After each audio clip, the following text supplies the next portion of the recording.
This madman is dead. Hi, I'm Liploini and I'm continuing here. This was a quite irrelevant event. Let's take a look at what my little scouting revealed in this strong province. That's a lot of watchers. Watchers can't move, but they have some nasty long-range magical attacks. Lightning in this case. Lots of damage, lots of range.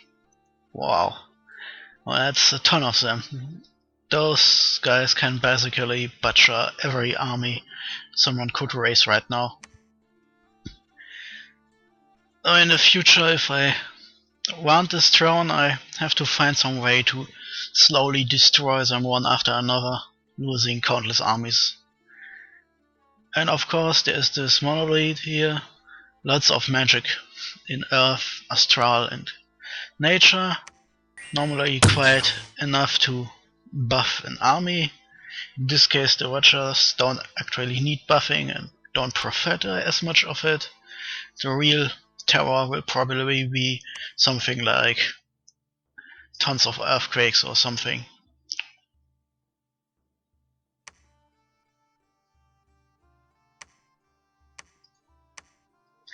So anyway, time to build a lab in this province. Yeah, our little empire starts filling out. First fours are completed. There's still no real fighting going on with Yomon.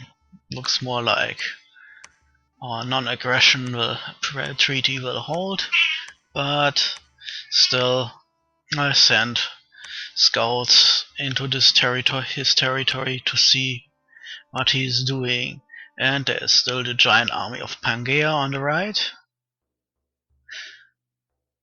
And there's still diplomacy going on behind these games, beside surface over internet relay chat, to see which way the wind will blow, who will fight who, and so on. Yeah, still 2 turns until this fortress is completed.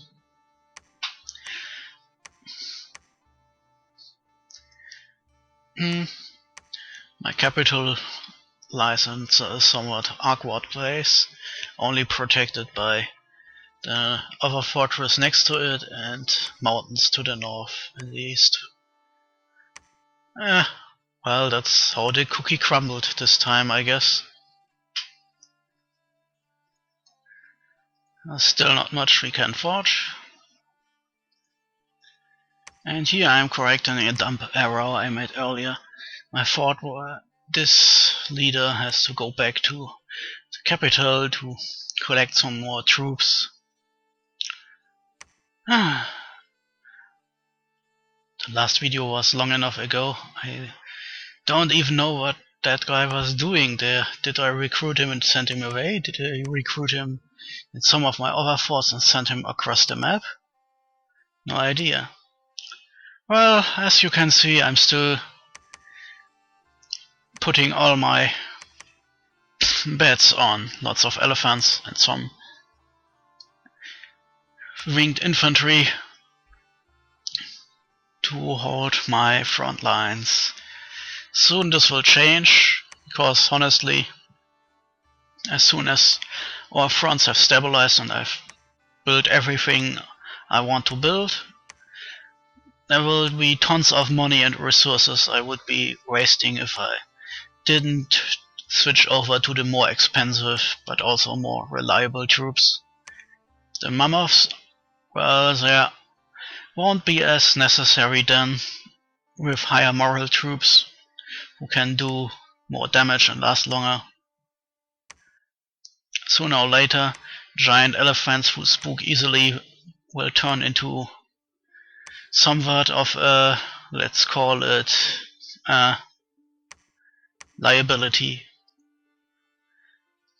So 2 new armies have slowly taken form, but I probably still need some more troops, because around this point I was still highly skeptical of how the peace with Yomon would turn out. And also, I quite obviously saw the giant army right next to my border. And since Pangea hasn't gotten giant armies of flyers, this looked like preparations for an invasion, and diplomacy had already revealed he actually did plan to invade me at one point in time, until Xibalba, the dude with the black flag, started using blood sacrifices to slowly destroy all our dominion. And he did this so fiercely, we all dogpiled him, or at least thought about it in my case.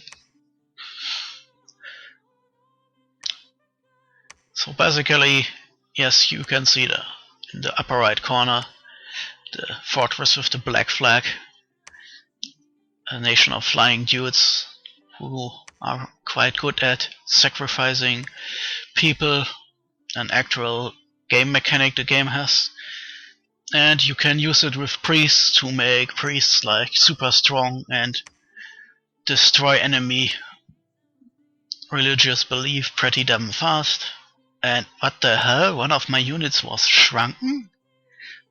Must be some magical accident or something. Shrunken means they're basically smaller and weaker. Luckily for mages that's not that important, but wow, that was quite a surprise. Anyway, back to Xibalba.